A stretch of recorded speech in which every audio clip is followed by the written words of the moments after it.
Hello everyone, welcome to my channel. তো আজকে আমরা জিওমেট্রি একটা স্পেশাল কোশ্চেন নিয়ে আলোচনা করব। দেখো কত সহজে ব্যাপারগুলো বোঝা যায়, একটু দেখে নিই। তবে এখানে একটা কোশ্চেন দিয়েছে, একটা ফিগার দেখতে পাচ্ছি, এটা অ্যারো ফিগার বলা হয় জেনারেলি। তো অ্যাকচুয়ালি অ্যারো ফিগার বললেও এটা অ্যাকচুয়ালি একটা চতুর্ভুজ, চারটে বাহু আছে মানে এটা একটা চতুর্ভুজ, তাই তো। তো এবার আমাদের দেখো এখানে তিনটে কোণের মান দিয়েছে, ইন্টারনাল তিনটে অ্যাঙ্গেল দিয়েছে, আলফা, বিটা আর গামা, তিনটে অ্যাঙ্গেলের মান দিয়ে দিয়েছে।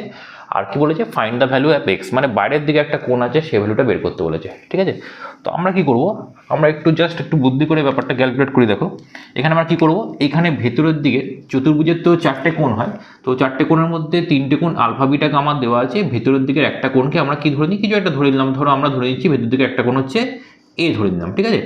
তো এবার আমরা কি জানি, চতুর্ভুজের চারটে কোণ যদি অ্যাড করা হয় তার সমষ্টি কত আছে, 360 ডিগ্রি আসে। তার মানে চতুর্ভুজের চারটে কোণ কী কী পাচ্ছি আমরা এখানে, আলফা পাচ্ছি, বিটা পাচ্ছি আর গামা পাচ্ছি, এই তিনটে কোণ দেওয়া ছিল, প্লাস কি এ যেটা আমরা ধরলাম। তো এই চারটে কোণ অ্যাড করলে কত আসবে, 360 ডিগ্রি আসবে, তাই তো। আচ্ছা, আবার কি দেখা যাচ্ছে, আমাদের এই পুরো যে একটা সার্কুলার পার্ট কভার করছে, সার্কুলার পার্ট কভার করে পুরো অ্যাঙ্গেলটা কত হয়, 360 ডিগ্রি হয়। তো আমাদের অ্যাঙ্গেলটা কী কী আছে সার্কুলার পার্টের মধ্যে, একটা বাইরের দিকের অ্যাঙ্গেল আছে এক্স, এক্সটেরিয়র অ্যাঙ্গেলটা আছে, আর ভেতরের দিকের অ্যাঙ্গেল যেটা আমরা ধরেছিলাম এ আছে। তো আমরা কী করলাম, তাহলে এক্স প্লাস এ এটাও যদি অ্যাড করা হয় তাহলে সেটাও কত আসবে, 360 আসছে। তো এবার দেখো এই দুটোর মধ্যে আমরা কি আছে, ধরে নিলাম এর মানটা ধরো 60 ডিগ্রি হবে। তো এর মান যদি 60 ডিগ্রি হয়, তার মানে এই পুরো মানটার কত আসছে, 300 ডিগ্রি আসছে, কারণ পুরো পার্টটা 360 আছে। একইভাবে এর মান যদি এখানে 60 হয়, তাহলে এর মান এখানেও নিশ্চয়ই 60 হবে। তাহলে সেই হিসেবে এই মানটাও কত আসছে, 300 ডিগ্রি আসছে।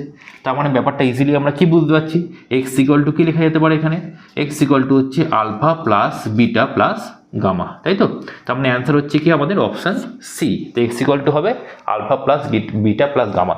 তাহলে যখনই আমরা এরকম অ্যারো ফিগার দেখব, ভেতরে তিনটে ইন্টেরিয়র অ্যাঙ্গেল যে দেওয়া আছে তার সামটা কি হবে, এর যেই অ্যাঙ্গেলটা দেওয়া নেই ইন্টেরিয়র, তার বাইরের দিকে যে এক্সটেরিয়র অ্যাঙ্গেল আছে তার সাথে ইকুয়াল হবে, ঠিক আছে। তাহলে এই ভিডিওটা ভালো লাগলে লাইক এবং শেয়ার করে দিও, এবং আরও এরকম ভিডিও দেখার জন্য চ্যানেলটা সাবস্ক্রাইব করে নিও। Thank you.